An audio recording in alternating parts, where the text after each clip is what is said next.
Rates of unemployment are still very high in North America, Europe, Japan, and grow more than usual in China. There is still financial crisis occurring. The stock market is rising from its very deep lows that it reached 9 months ago, and the global recovery is still shaking. How do we get to this position?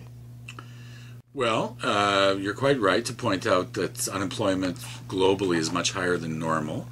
In the United States, it's the highest that it's been really in 30 years almost. And you really don't have economic circumstances like this except in the deep, deep recessions of 1980, 81, 82, and in the recession of 90, 91. But really, you have to go back to the Great Depression of 1929 to 1933 to find some comparable circumstances.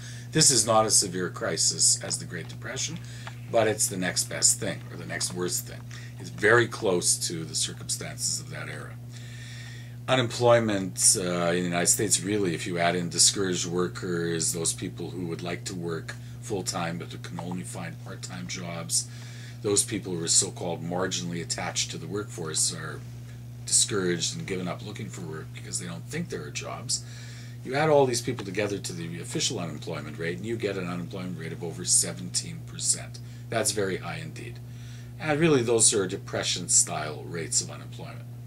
How did we get into these circumstances? Well, the initial explanation, the sort of surface level explanation, is that this is all the result of the crash and crisis that occurred in the financial service industries linked to the real estate markets that began to unwind in the late summer of 2007 and continued to crash throughout the remaining part of 2007 and 2008, and even in 2009 have continued to decline, albeit at a slower rate.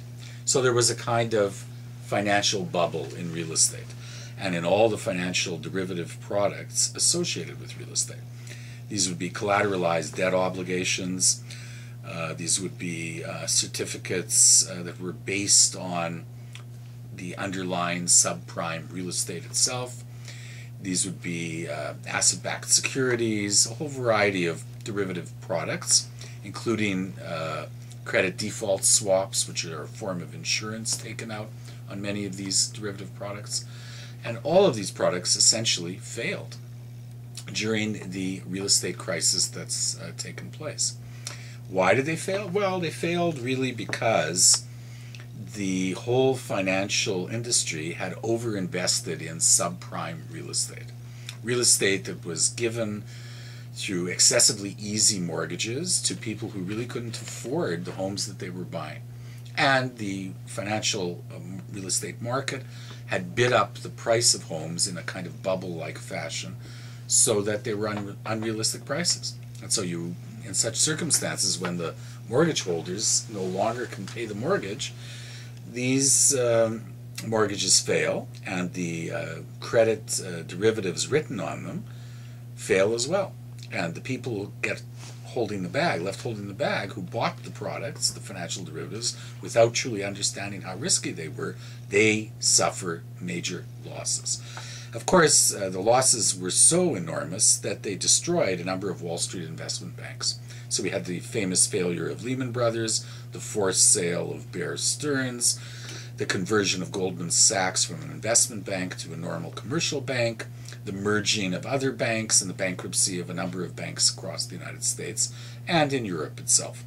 So this has been a global crisis linked to excessive Ponzi-style speculation in real estate, largely in the United States, but not solely restricted to the United States. We also had England being heavily involved in this, and other places as well. There's a real estate crisis now emerging in Dubai and the Gulf states, and we don't yet see the end of all of this. We see an improvement. Economic growth is resumed.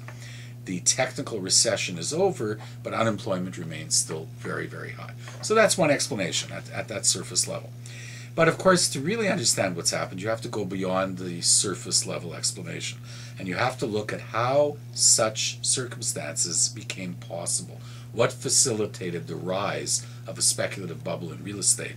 What policies were in place that permitted such drastic deregulation of the financial industries so that no one was minding the store when these banks and financial service companies and mortgage companies were creating these products, selling them willy-nilly to whoever they could sell them to, and not explaining to the people who were buying them what the true risks were. And who permitted these banks to grant mortgages to so-called ninja borrowers, people who had no interest, no jobs, no assets, and no income. I mean, it's an exaggeration, but it's not far from what actually took place. Lots of people bought these products, bought these mortgages, thinking that they would maybe, once the mortgage readjusted, be able to sell the property and escape their obligation to pay the mortgage by paying it off with the sale. But what they didn't count on was that real estate prices fell rather than rose. So in such circumstances, you have a classic bubble economy, which the economist Hyman Minsky, an excellent economist who used to teach at Columbia in New York, predicted some 20 years ago as a regular potential feature of modern contemporary capitalism.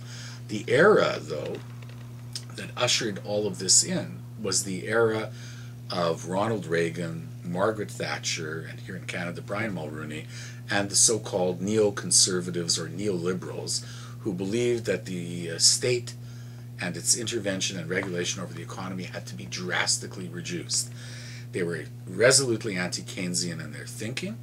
They rejected the ideas of John Maynard Keynes. Indeed, they rejected all of the lessons that intellectuals and economists and policymakers and politicians had drawn from the events of the last Great Depression, 1929 to 1933.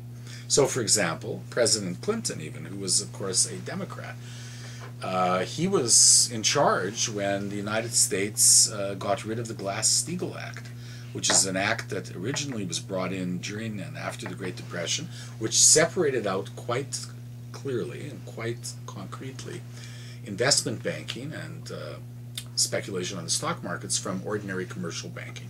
There was a wall built between the two sectors. So if you had a crisis on Wall Street, that wouldn't necessarily lead to a crisis in the banking community. But the Clinton administration abolished that under the urgings of Robert Rubin from Goldman Sachs, who was then the U.S. Treasury Secretary in the Clinton cabinet. So a lot of the seeds of this disaster were laid over the past 30 years. And fundamentally what it boils down to is the triumph of Milton Friedman's economics over that and those of John Maynard Keynes and his followers. So-called monetarist economics was hegemonic, dominant for the past 30 years. Excellent at controlling inflation, but with a severe cost. And among these costs that were not realized at the time was the weakening of the foundations of regulatory structures that ensured that capitalism would be fair and equitable and just, and also less crisis-prone. And this all vanished during the last 30 years. So once the structures of control and regulation had been dismantled, the capitalist economy on a global basis became much more susceptible to the kind of damage that it's experienced over the past 2 years.